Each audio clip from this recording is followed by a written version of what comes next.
Honestly, a big challenge that new grads face, and I can speak to my own experience as well when I was a new grad, is that there's a lot of feelings of being lost that can kind of overwhelm you in the job experience and trying to land your first job.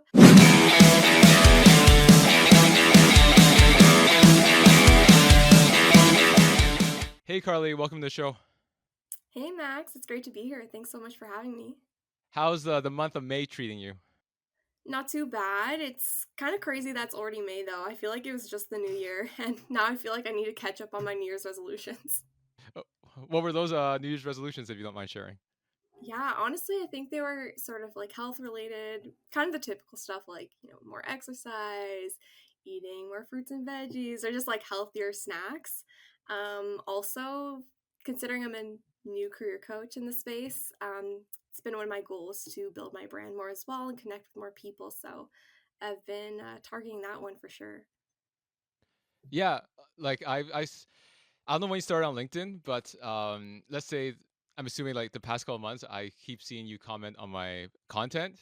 So I needed some guests for my podcast, and that's why I reached out to you, right? Because we're both in the same space. So that's how I ended up reaching out to you, because like you kept on like engaging with content, which I really appreciate. It's always good to help the algorithm, so to speak. And then I looked at your profile and realized that you are also a career coach that helps specifically new grads land non-technical roles to start off their careers. Yeah, for sure. I love engaging with their content. It's great stuff. Sometimes I see it and I'm like, I wish I thought of that. Because especially when it's targeted to new grads, it's very helpful. It's good stuff for sure. Did you just start LinkedIn, or did I just randomly start seeing you on my feed? Yeah, I'm pretty new, so kind of not as much of a coincidence, I guess. It's been since January, and I'd say more February where I've gotten a bit more consistent with it in posting and trying to engage and meet new career coaches in the space. So it's been a great journey so far. I feel like I've been learning lots, and it's been awesome being in this space, being able to meet new people and help people too, specifically new grads. So yeah. So you have a 9 to 5, but you also have a part-time side hustle, so to Yeah. speak, as a career coach. So what made you want to do something outside the nine I to five? consider myself kind of a new grad still because it was just a year ago now that I graduated from the University of Waterloo. And when I was a student there, this is where I realized I had a passion for helping other people through their job search process because I was in the co-op program and so were so many of my peers and friends, and so and through extracurriculars as well, I started noticing myself helping people with their resumes, their cover letters, their interview processes, and really getting specific on the jobs that they wanted and tailoring their application to that. So that's where I learned that this is something I love doing, and it's very gratifying to see it make a difference for people as well and seeing it help people. And so that's kind of where I got this idea for career coaching to start off. And with that, so I'm a career coach and partner at Luminary, and I never really thought too much about the it being a side hustle um, to start off with. I kind of at first was looking to be a career advisor of some sort as a full-time job initially. So I was looking into getting certified as a career practitioner developer. But then through a connection that my cousin has, I was able to join Luminary, and it's been great ever since. And I will give a shout out to my mentor at Luminary, who's the founder of Luminary.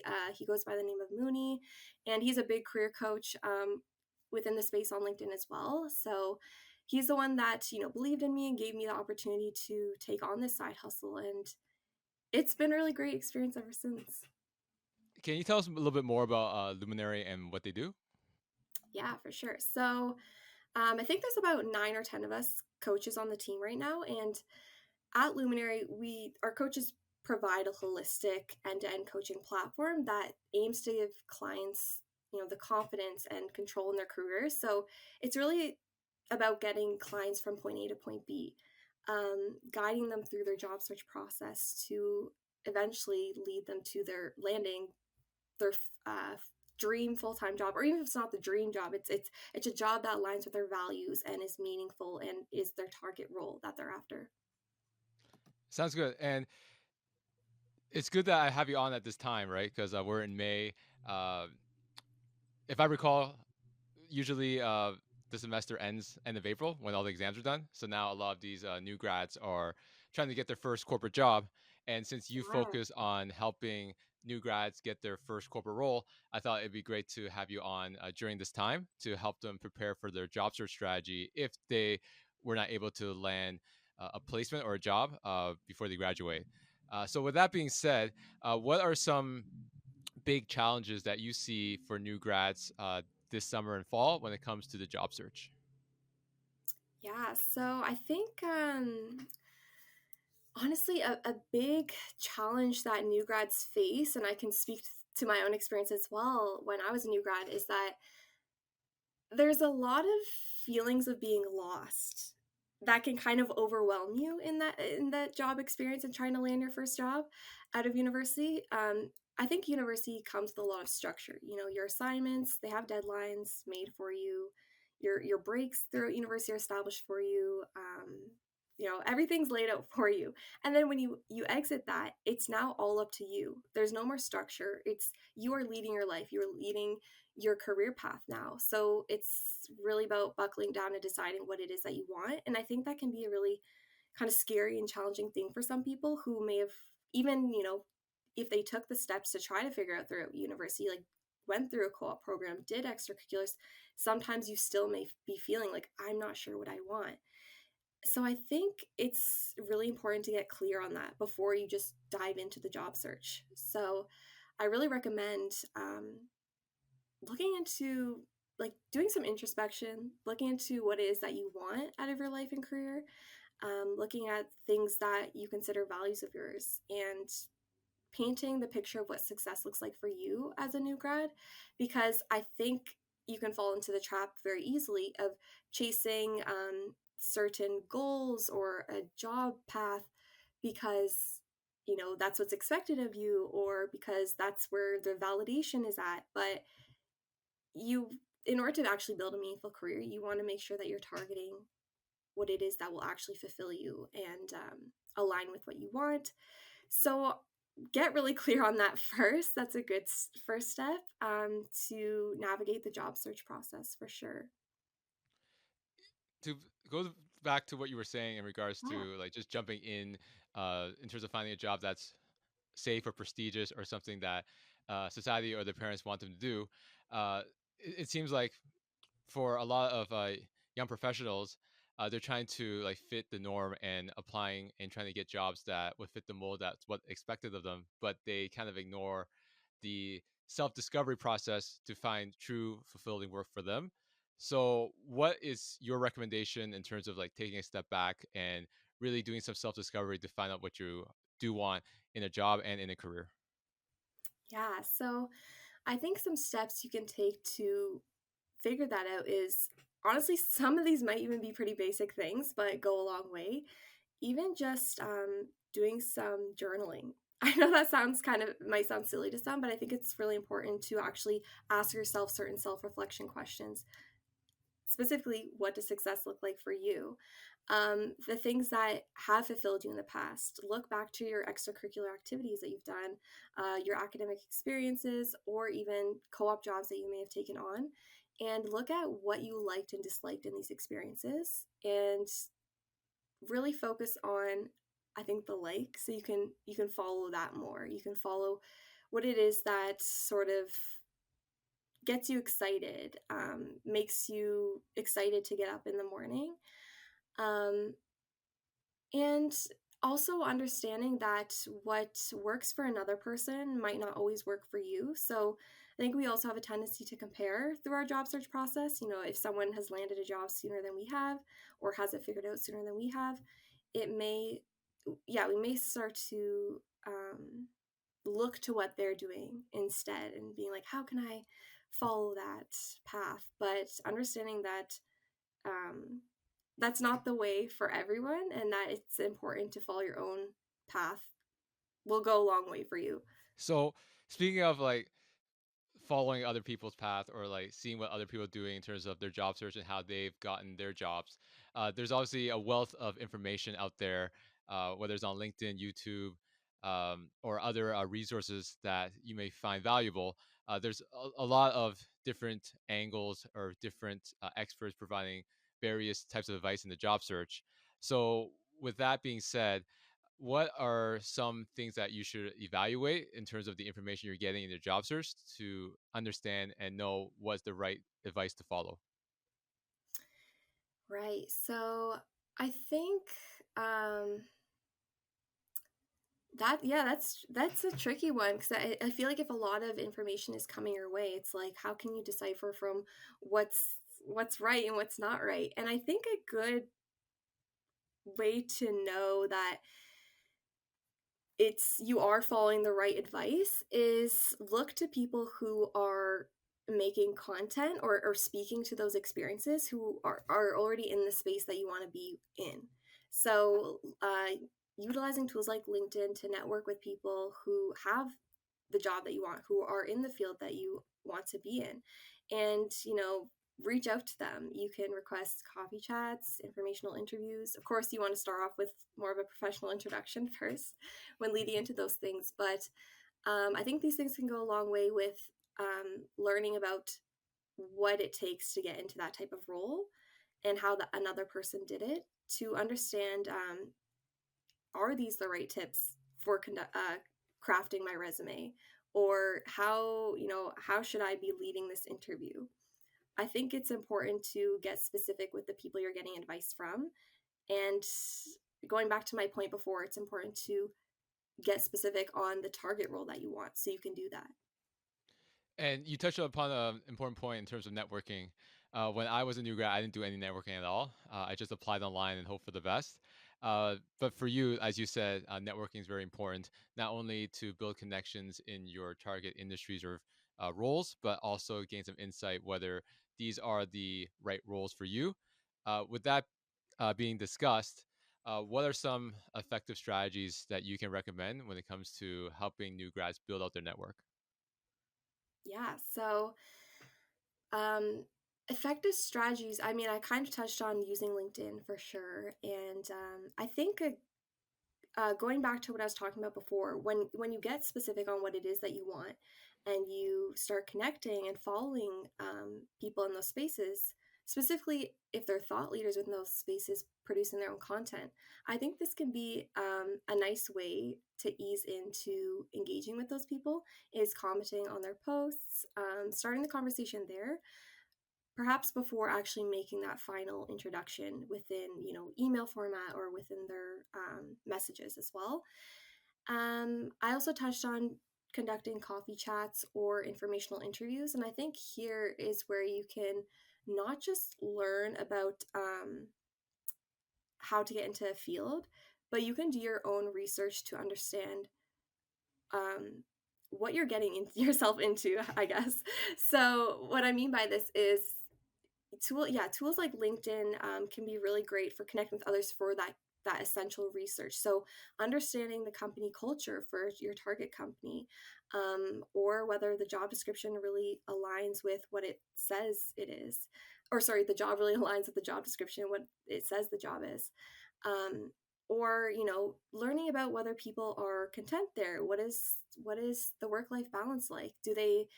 Does it have contain all the things that you're looking for that will you know help you align yourself and your values to your career? I think networking in that regard is really important too. So networking is a great way to research potential companies and roles that you may be interested in.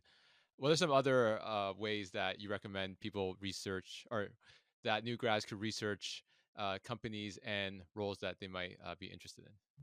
Yeah, so I think another really key thing to do to accomplish this is following the companies that you're interested in or your target companies on all social media platforms. So whether this is LinkedIn, Instagram, Facebook, Twitter, it all depends on the company and industry, of course, and which channels they use. But I think this can be a really um, great these can be really great tools to use to stay up to date with that company and do more of that research. So on their social channels, of course, you'll get continuous updates about maybe their products and services, news related to the company, external factors affecting the company, new roles updates to see when they're hiring, what roles they're hiring for, and even just learning more about their team as well. And of course, outside of their social media channels, you can always check out their own websites as well, because I think there's a wealth of information there too. Um, yeah, so I know I mentioned before networking is key to really get to know the perspective of the company from the people, but the company themselves are also giving you that information. So definitely check out those channels. So you've done the research in terms of what companies or industries you're interested in. The other side of the spectrum is what do these companies want in a new hire, especially someone that's a new grad that may have limited to no experience. So what are some key skills that you believe are in demand that companies are looking for right now, so that they could develop these skills during their job search to increase their chances of getting employment?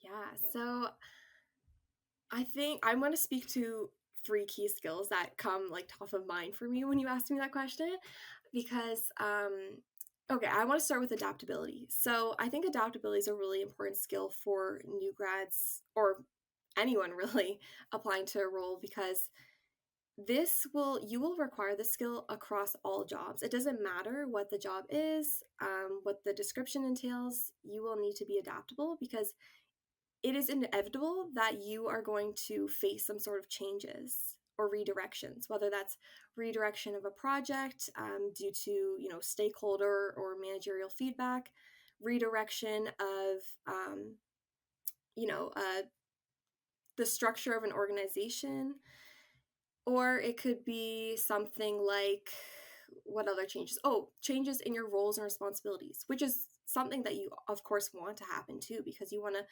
grow in your role and have it shift and change to really make it your own. So I think being able to be adaptable with that and think on your feet and quickly shift gears is really important. And paired with that, I actually want to speak to the eagerness to learn and willingness to learn and pick up those new skills fast. That's really important too, to be adaptable. Another skill I want to touch on is leadership. This one is very commonly mentioned and is probably across many job descriptions, of course, and for good reason. Leadership's really important, because when you get into that role, a manager wants someone who can, once again, kind of take it on, make it their own after the initial training process, doesn't need a ton of hand holding, and can bring in new innovative ideas, speak their mind, and be a reliable and accountable person who can take a project or task from start to finish. That's really important in any role. And I think having leadership skills too will um, easier allow you to work your way up to more like different roles in the company or higher positions within the company, if you're able to really show proof of those leadership skills while you're in the role as well. And then the last one I'll touch on is problem solving skills. I think this is really key too, because once again, even if this isn't a skill that's inherent to your job, maybe you're not problem solving on the day to day in your role, I still think that inevitably you're going to have to problem solve at some point. And I think this is something that can really make you stand out too as a candidate if you have strong problem solving experience, because that is such a key asset to any team or any company when you are able to be that person, that go to person for an issue, or they know that you're resourceful and you can figure things out.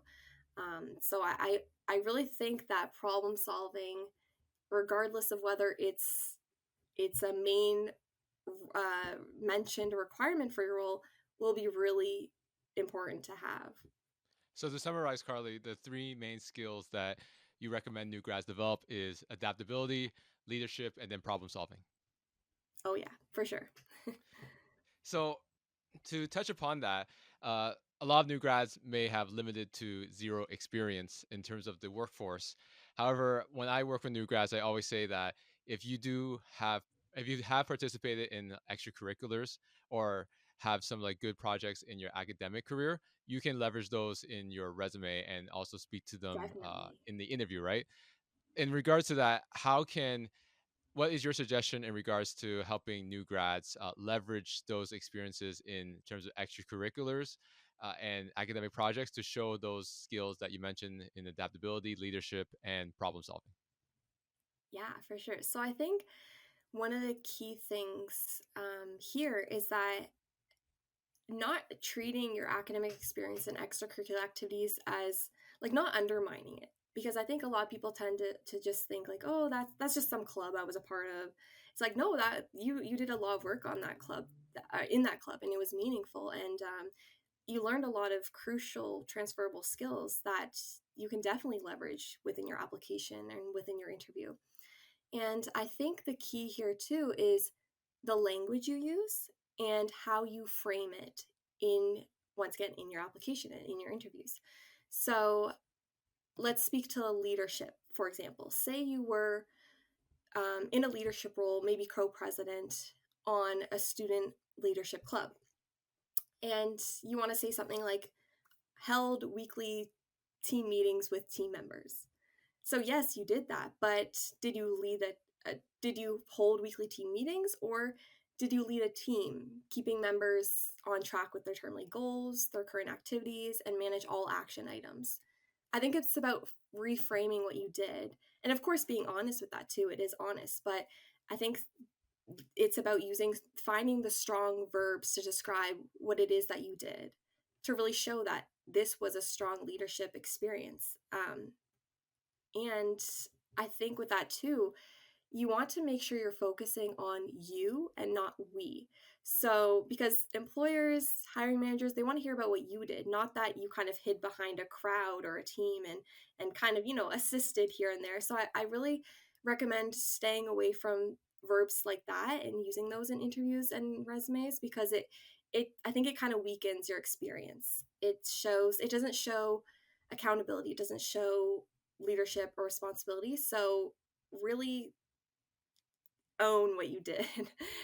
um, and yeah, just to kind of wrap that up, I think focus on strong verbs, focus on you language, and not undermining your experience. Yeah, a lot of professionals that I work with, they always, like you said, undermine their experience. They don't really want to showboat, so to speak. But the interview is the basically best time and only time to really, not I wouldn't say oversell, but really showcase the value that you brought to the team at the company that you worked at. Yeah, actually, one other thing I wanted to mention too is that you can, even if your extracurricular experience isn't directly related to the role that you're now applying to, it can still have transferable skills to that. So, say you were an event coordinator on a club and you're now applying to a project management role, a lot of those skills cross over. So, you want to use a language that shows maybe you did more project management, even if it was event management, because there's some crossover there. Absolutely. And what are some other ways that new grads can differentiate themselves from the competition when it comes to applying for these jobs? As you know, with entry level positions, they do require at least a few years of experience. And then some of these grads are hesitant to apply because they don't think they stand a chance because they're just fresh out of school. So, what are your recommendations in regards to helping them differentiate themselves more to in a way overcome that obstacle where they may lack the experience from a year's perspective?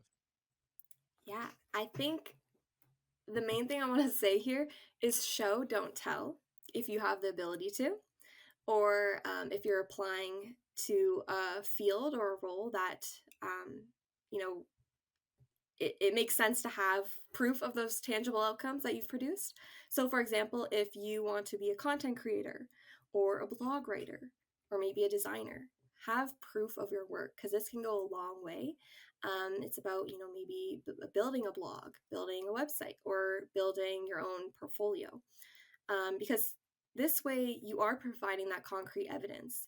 It's one thing to mention on your resume, hey, I did this, I wrote blogs, but when they can actually see that for themselves, the work speaks for themselves, and I think it can impress people too that way, because it's like I said, the work speaks for itself. Um, so if for new grads, if this is something that you haven't established already, I highly recommend working towards those things, because I think they can be really powerful in helping you stand out amongst many applications. And another key thing too is I mentioned this earlier, but really tailoring your role to the job description and the role that you want. And this involves getting very specific in screening the or the job description and seeing where the gaps lie in your resume. I also recommend including measurable outcomes and results within your resume too when you can. You don't want to just copy and paste your job description because I feel like anyone can kind of do that. You want to show how you made a difference in the role or what impact you made. So this things like maybe you increase customer satisfaction or maybe you increase revenue, but by how much? These things are important, and even if everyone is doing this on their resume, because I feel like it's becoming more commonly known that this is very powerful to put on your resume, it's still unique to your own experience and what impact you had in that role. So I really think that can be an advantage point too.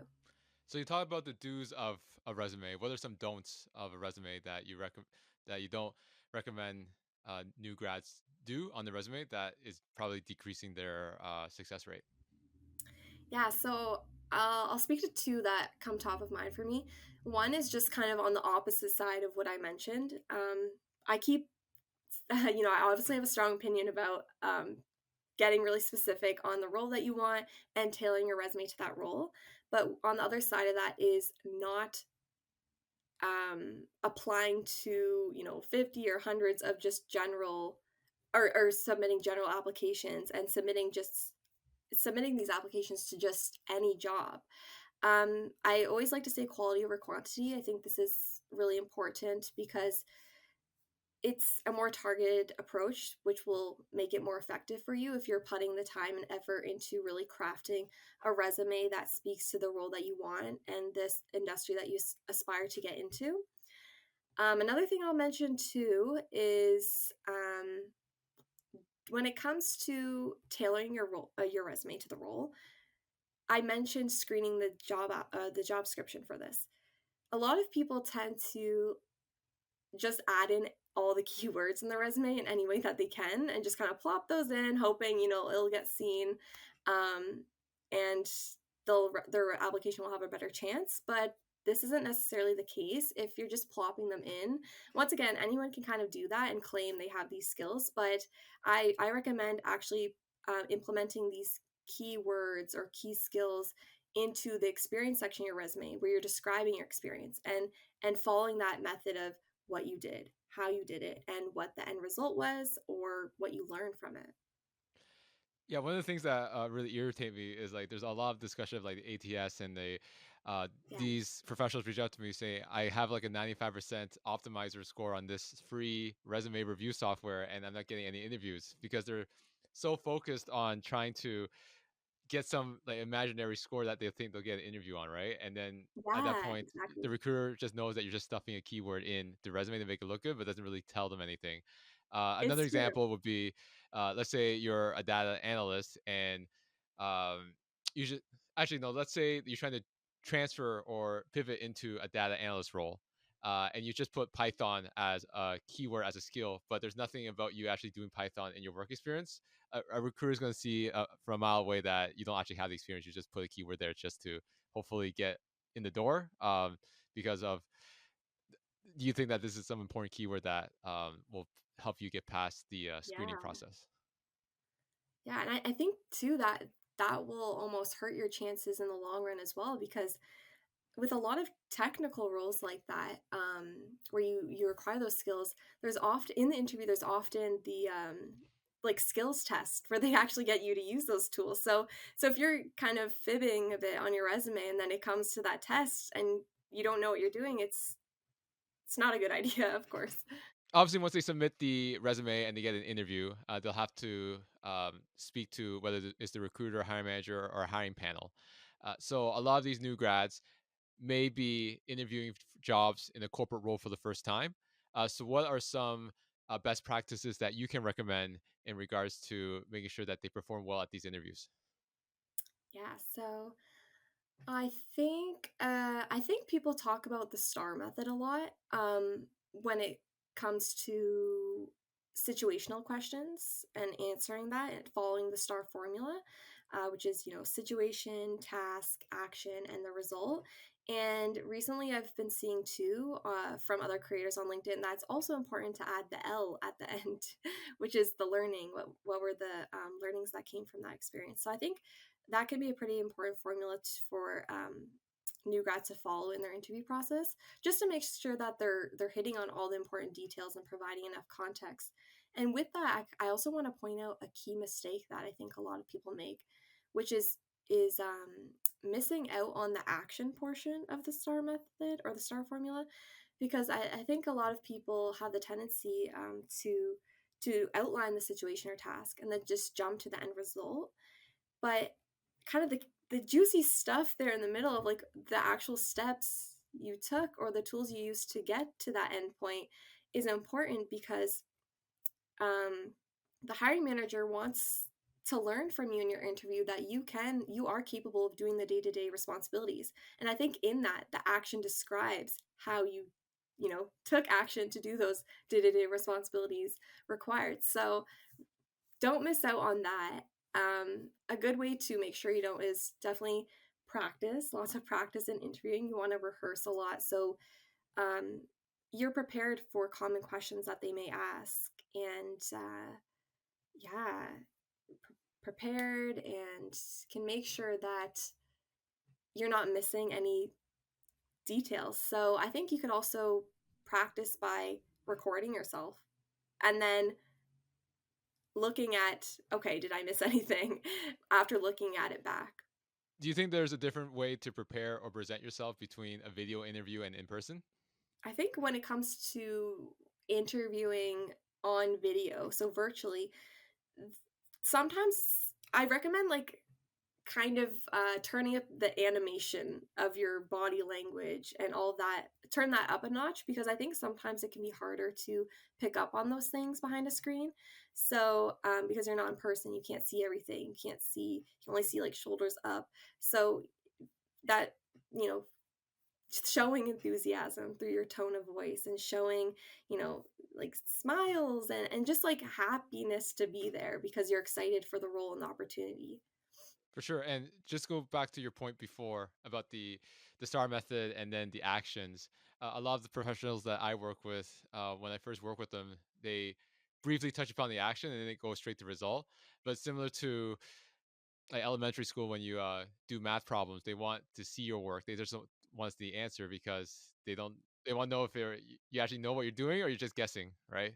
Yeah, exactly. That's actually a really great comparison, because I remember too thinking sometimes it's kind of like, it's like, yeah, yeah, like I did the work, like, and sometimes it's annoying to show you did that work, but like you gotta, it's like that's the key component of how you got to accomplish the end result or the end goal.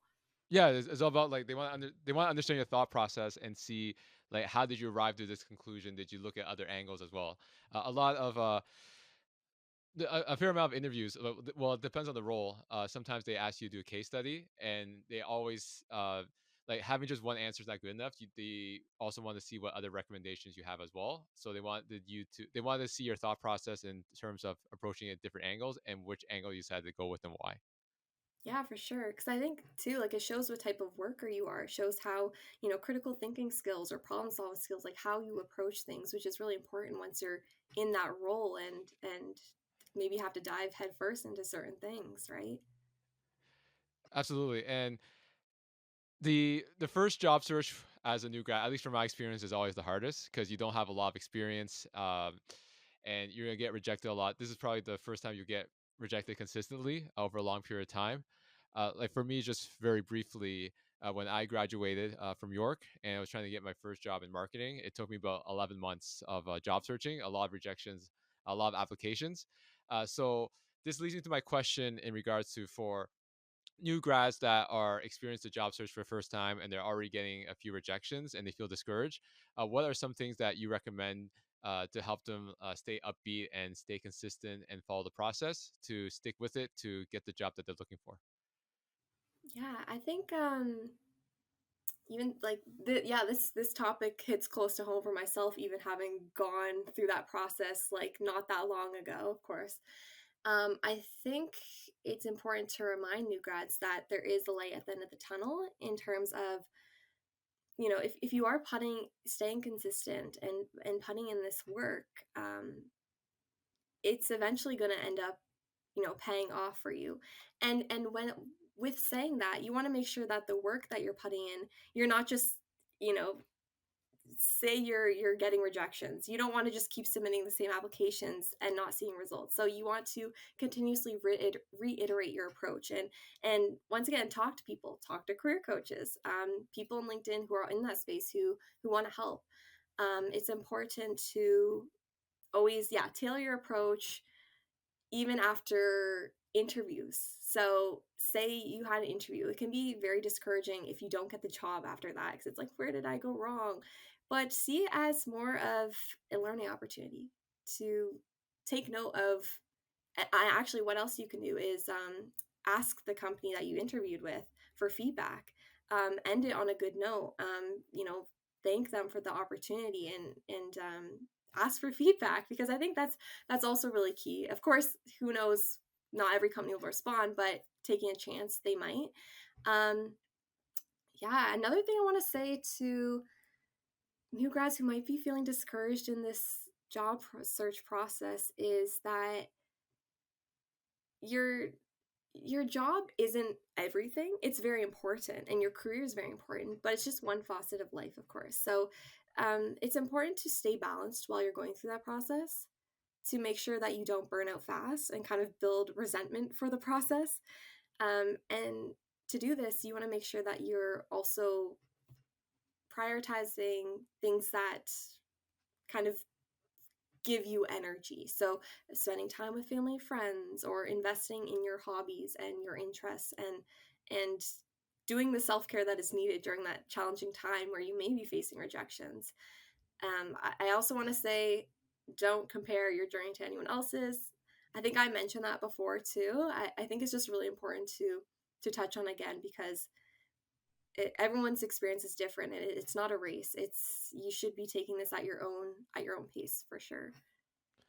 So, if you don't mind sharing, like you also went through this job search as well, right? Your first job search. So, what were some learning lessons that you learned in that process, and how did it build you up to who you are today?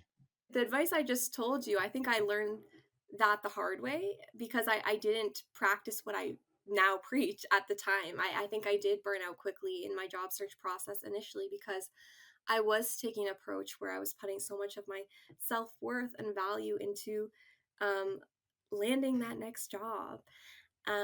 So, of course, it's really important not to do that and to focus on other areas of your life as well.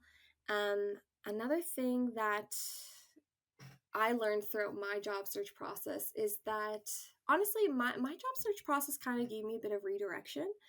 I realized after in the interviews, when I was learning about job roles, because of course it's kind of like a give and take. The interviewer will tell you about more about the role as well, and what the ins and outs of that looks like. I was learning so much and realized I don't even know if I want this role at first. I was applying for, so I have a lot of experience from co-op in the marketing space, and I still think that's still an interest of mine. But at the time, I was like, I want to try something new, just because I hadn't before, and I started realizing that through the interview process. So it was kind of some redirection that happened for me, and I realized that I wanted to find a job or a career, where I could try new things and help others, which is kind of what led me to where I am now, and where I applied for the graduate coordinator position at the University of Waterloo, where I'm helping master's students. So I think it's funny how the jobs search process can do that as well for you. I think that's why reflection is also really essential through the job search process, to make sure, like, is this really what you want? And I think that's why reiteration on your process is so important. So, when you were in school, you thought that you would go into marketing, but then through interviewing and going through a lot of learning lessons, so to speak, you realize that marketing for now is not the right move for you, and then that's when you end up getting that graduate coordinator role, working with master students at Waterloo. Yeah, for sure. And I think, yeah, and that's not to say that marketing I don't still have an interest in that, but just at the time, I just felt kind of I think because I did so many co-ops in that space, I wanted to expand my horizons. I was like, what else is there out there? I felt kind of like I needed to explore something new to really know what is or isn't for me. So for someone who has a job offer that they're going to accept soon, or they're currently starting their first job out of university or college, what are some pieces of advice you can give to help them transition uh, more effectively from academia into the corporate workforce? Yeah, great question. I think, like I mentioned before, it's hard because there's not as much structure with that. You're kind of creating your own guidelines now. Of course, at your job, there will likely be due dates and deadlines that are established and you still need to follow. But um, because there's not really someone telling you exactly what you need to do, you need to find your own way in your role. And I think it's really important to um, take initiative to learn new things, to collaborate, to learn about what other people do across the organization, um, to find avenues to collaborate with those people, perhaps, and just find any opportunity you can to continuously learn and grow in your role. Find mentors within your team. I think those things are really important to help you gain that sort of structure or guidance that you kind of feel like you're lacking once you're outside of the world of academia. And for you, what has been one big change from going to school to working? I think the shift was a little bit smoother of a transition for me just because I had co-op experience, having gone through the co-op experience or co-op program, and having gone through the job search process at a very accelerated rate. Um, So I kind of got a taste for the full time working, but at the same time, that was only for about 4 months, or my very last co op was a total of 8 months. So I think I guess a reality shift for me was that this doesn't end.